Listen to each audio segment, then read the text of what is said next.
So, the accusation made by the Congress and Chief Minister Gehlot that this is the BJP's hand, the centre's hand behind the crisis unfolding in Rajasthan. Joining me is senior BJP leader Gulab Chand Kataria. He's the former Home Minister of Rajasthan. Gulab Chand जी बहुत बहुत धन्यवाद आप NDTV पे जुड़े.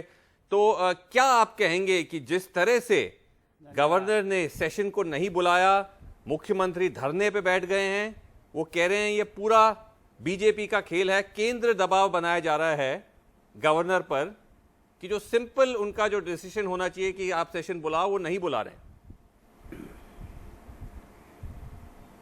देखो क्या है कि पहले दिन से मैंने उनको कहा था कि आपकी इस आपस की लड़ाई का अगर हल कहीं होगा तो स्टेट के और विधानसभा के फ्लोर पर ही होगा, लेकिन इन्होंने 12 दिन बेकार में गंवाए और ये इन्होंने स्वयं ने गंवाए.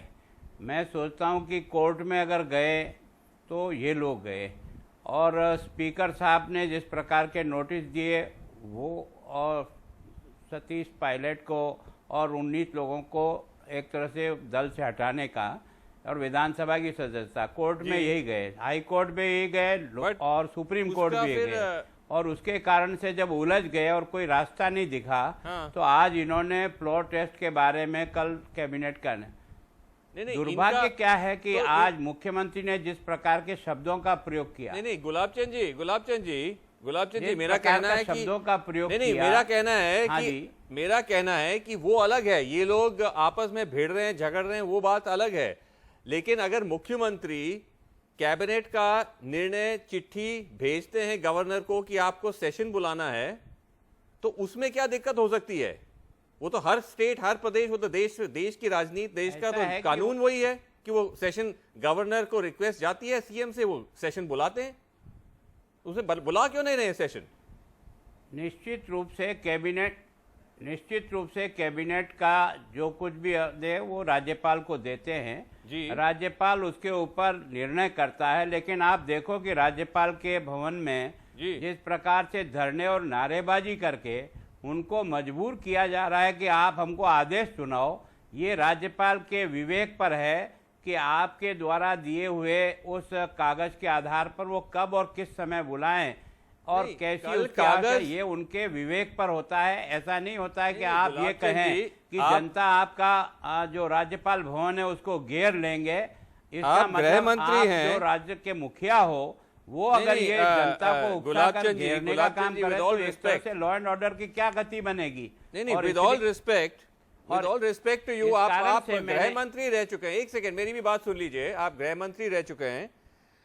कल शाम को चिट्ठी भेजी थी, मुख्यमंत्री ने कहा कि मैंने कल शाम को चिट्ठी भेजी थी रिक्वेस्ट के लिए. 12 घंटे 15 घंटे से ज्यादा हो गए हैं. आप तो खुद जानते हैं कानून क्या कहता है. Governor has to simply go by decision of government. वो तो फॉर्मेलिटी है. जैसे ही चिट्ठी गई उन्होंने उसका जवाब दे दिया. वो कह रहे हैं हम इसलिए धरने पे बैठे हैं क्योंकि राज्यपाल अनुमति नहीं दे रहे हैं और उसमें उसका पीछे उसकी वजह राजनीतिक है. वो केंद्र के दबाव की वजह से रुके हुए हैं. ऐसा नहीं है. ऐसा है कि राज्यपाल को जो पत्र भेजते हैं कोई 2 घंटे में या 4 घंटे में उसका निर्णय करके आपको नहीं कन्वे करता है. राज्यपाल भी उसको असेसमेंट करता है और कितने दिन का गैप देना, कब देना, नहीं देना, ये उसके विवेक पर है. ऐसा नहीं है कि आपने कल नोटिस दे के आए और आज उसके कारण से आप धरने पे बैठ करके उसको मजबूर करो. ये संवैधानिक पद है, इसके अपनी मर्यादाएं हैं. आपका काम आपने किया, इसमें कोई दो राय नहीं. लेकिन राज्यपाल की भाई यह है कि वो कब दे और कौन सा समय दे, ये उसके विवेक पर है. बट आप चाहते हैं, आप चाहेंगे कि हो जाए सेशन दूध का, क्यों ना सेशन, क्यों ना सेशन बुलाकर दूध का दूध पानी का पानी. मैंने तो ये पहले दिन 11 तारीख को ही कहा था कि इसका निर्णय केवल फ्लोर पे होगा. लेकिन इनके पास बहुमत नहीं होने के कारण से ये सारे के सारे होटल में बंद हो गए. उन्होंने 11-12 दिन कोर्ट में समय खराब किया और उसके कारण से जो फ्लोर टेस्ट होना था वो नहीं हुआ. लेकिन अब तो रेडी है गुलाब चंद जी. नहीं अब तो जब आप वो रेडी हैं तो भाजपा इसका समर्थन करेगी कि सेशन होना चाहिए. तो राज्यपाल के विवेक पर है, अब गुलाब चंद कटारिया के विवेक पे नहीं है. अच्छा, अब राज्यपाल के विवेक पे हो गया, निर्णय पर है कि वो कब बुलाते हैं और क्या नहीं बुलाते हैं। गुलाब चंद कटारिया नहीं बुला सकता। नहीं, गुलाब चंद जी, उस वक्त जब आप कह रहे थे बुलाना चाहिए तब बुलाते तो ठीक है, अब राज्यपाल के विवेक पे हो गया। बट अच्छा ये बताइए कि मैं इतनी बातें हो गई हैं, कह रहा हूं, मैं ये नहीं, मेरी बात एक सेकंड, मेरी बात सुन लीजिए। इतनी बातें हो गई हैं मेरी बात मेरी बात सुनिए। भाजपा का जो है, भाजपा का समर्थन, भाजपा का ये जो पूरा जो एक तरह से बगावत या जो भी कह दीजिए सचिन पायलट का, कभी राज्यपाल अड़ जाते हैं, कभी कुछ हो जाता है, कभी हरियाणा पुलिस सामने आ जाती है राजस्थान एसओजी के। क्या आप बार बार तब आप अब भी डिनाई करते रहेंगे कि भाजपा का इसमें कोई हाथ नहीं है? बिल्कुल, मैं 100% कह रहा हूं, कोई हाल नहीं। इन्होंने स्वयं ने अपने ही निर्णयों के कारण से कोर्ट में जाकर केस को उलझाया। अच्छा, इनके कारण से ही सुप्रीम कोर्ट तक स्पीकर को जाना पड़ा जी। रात को 10 बजे ऑफिस खुला करके उनको अयोग्य होने के लिए नोटिस देना पड़ा। अच्छा, ये सारा काम इनके द्वारा ही हो रहा है, हमारे द्वारा कोई काम नहीं हुआ है। ओके, अच्छा ये बताइए फिर, आज तो आपके जो स्टेट प्रेसिडेंट हैं पुनिया साहब, उन्होंने तो ये भी बयान दे दिया कि पायलट मुख्यमंत्री बन सकते हैं अगर ऐसी परिस्थिति आती है तो। मैं सोचता हूं ऐसा कोई सवाल ही पैदा नहीं होता। न तो अभी तक इस प्रकार की कोई स्थिति है, न कोई बात है।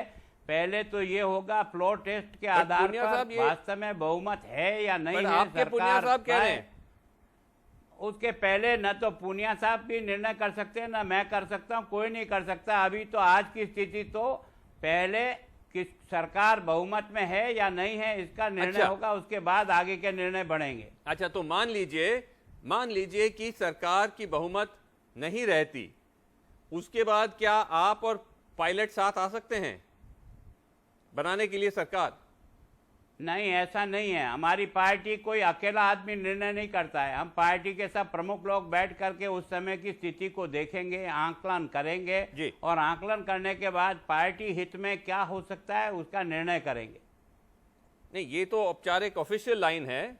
आपकी क्या राय है? आप इतने बड़े नेता हैं, क्या मानते हैं? मेरी राय यही है, मेरी राय अकेले की नहीं होती। हमारे यहाँ निर्णय पार्टी के सब प्रमुख लोग करते हैं और मेरी इससे कोई राय नहीं है। राय तो अभी क्योंकि वो स्थिति नहीं आई तो विचार किस पे करेंगे। ठीक, चलिए गुलाब चंद जी, आप हमारे साथ जुड़े, आपने हमारे साथ एक्सक्लूसिव बात किया, उसके लिए बहुत बहुत धन्यवाद।